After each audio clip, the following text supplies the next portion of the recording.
कहीं भी सामान हम लेने जाते हैं कस्टमर बन के, कस्टमर कोई भी सामान लेने जाता है तो रिटेलर के पास, जो पास की दुकान होती है उनके पास छोटी मोटी दुकानें होती है। ये अपने घर में सामान नहीं बनाते, ये लाता अपने से बड़ी दुकान होलसेलर से। होलसेलर भी अपने घर में सामान नहीं बनाता, अपने से बड़ी दुकान से ले आता है डिस्ट्रिक्ट लेवल से। ये भी अपने घर में सामान नहीं बनाते, लाते सीधा कंटेनर से। कंटेनर होता है जैसे राज्य लेवल पे होता है, लुधियाना राज्य हो गया, जैसे जहाँ के हम लोग हैं वहाँ का अलग अलग राज्य होता है, तो ये राज्य लेवल पे होता है। इसका काम है कंपनी से सामान लेना और शेयर करना। कंपनी कोई भी सामान बनाती है तो क्या हमें बताने आती है? नहीं आती है। और क्या हम पूछने जाते हैं? नहीं पूछने जाते। कंपनी 4 का मटेरियल तैयार करती है और अपने 1 रुपये बेनिफिट लेकर 5 का सामान बनाई और यहाँ प्रचार करा के, प्रचार किससे कराती है? प्रचार हमसे और आपसे कराती है? नहीं कराती, वो सेलिब्रिटी लोगों से कराती है। जैसे टीवी पे ऐड करने वाले सेलिब्रिटी लोग होते हैं, उनसे प्रचार कराती है। प्रचार करने का 1 से 2 मिनट का 2 से 4 करोड़ ले लेती है। कंपनी 5 का सामान बनाई और प्रचार करा के C&F को 6 में देती है, डिस्ट्रीब्यूटर को 7 में देती है, होलसेलर को 8 में देती है, रिटेलर को 9 में, और हमारे तक आते आते 10 का हो जाता है। 5 का सामान बनाई इन लोगों के द्वारा होते हुए 10 में आया, और 50 का बनाई तो हमारे तक 100 में हुआ। 50% बीच में चला जाता है। पहला नुकसान तो हमारा हो जाता है डबल रेट।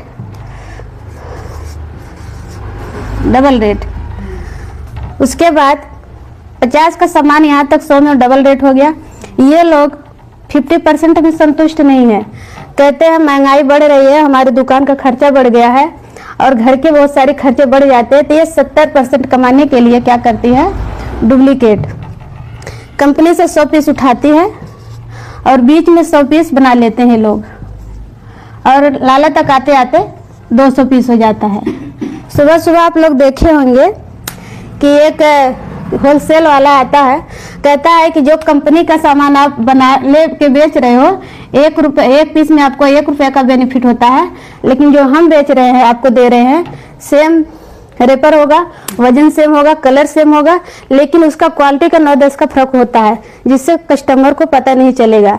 तो लाला कौन सा बेचना चाहेगा?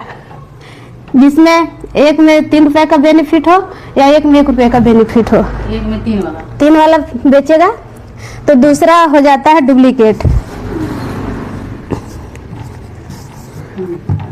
उसके बाद जो भी सामान हम लेते हैं दुकान से, उस पे लिखा होता है MRP, मतलब MRP 10 है,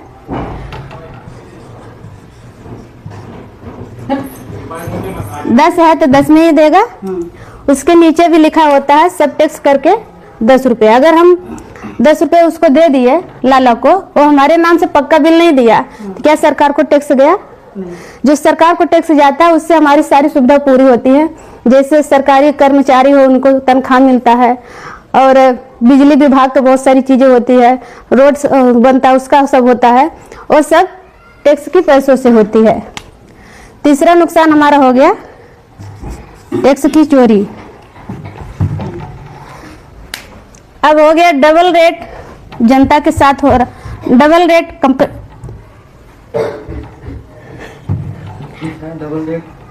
रेट कस्टमर के साथ हो रहा है, डुप्लीकेट कंपनी के साथ हो रहा है, टैक्स की चोरी सरकार के साथ हो रहा है। अब तीनों बैठक करते हैं, कंपनी, कस्टमर और सरकार, तीनों बैठक करते हैं। कहते हैं ये लोग बीच में गड़बड़ जो कर रहे हैं इनको हम निकाल देते हैं बाहर। लेकिन कस्टमर पूछता है कि आप इन लोगों को बाहर निकाल दोगे तो हमारा क्या फायदा होगा? क्योंकि बगल में दुकान होता था, 2 कदम आगे चल करके हम सामान ले लेते थे, लेकिन हम आपके पास आने से हमारा क्या लाभ होगा? कंपनी कहती है हम 90% की दूरी तय करेंगे और आपको 10% की दूरी तय करना पड़ेगा। बीच में खोलेंगे एक PUC जैसे दुकान है, यहाँ से जो भी कस्टमर सामान लेंगे तो इस पे आपको कस्टमर पूछता है अगर हम आपके पास सामान इतना दूरी 10 कदम दूरी तय करेंगे तो इससे हमारा क्या फायदा होगा? कंपनी बोलती है यहाँ से अगर आप खाओगे इन लोगों द्वारा तो आपको 3 नुकसान होगा, डबल रेट, डुप्लीकेट, टैक्स की चोरी पर। इससे आप लोग परेशान रहेंगे, बीमारी आएगी और जो सरकारी सुविधा होती है लोगों को नहीं मिलेगी। और टैक्स की चोरी से तो सरकारी सुविधा मिलता ही है, डुप्लीकेट से हमारा शरीर खराब होता है और डबल रेट से हमारे जो पैसे घर में आते थे बचते नहीं थे, दवाइयों में खर्च हो जाते थे और प्रोडक्ट महंगे प्रोडक्ट लेकर के। तो यहाँ से जब आप सामान लोगे, ये जो बीच में पैसे जा रहा था लोगों को 50%, 5% काट करके आपके अकाउंट में ट्रांसफर कर दिया जाएगा यहाँ से सामान खाने का, तो कैसा रहेगा।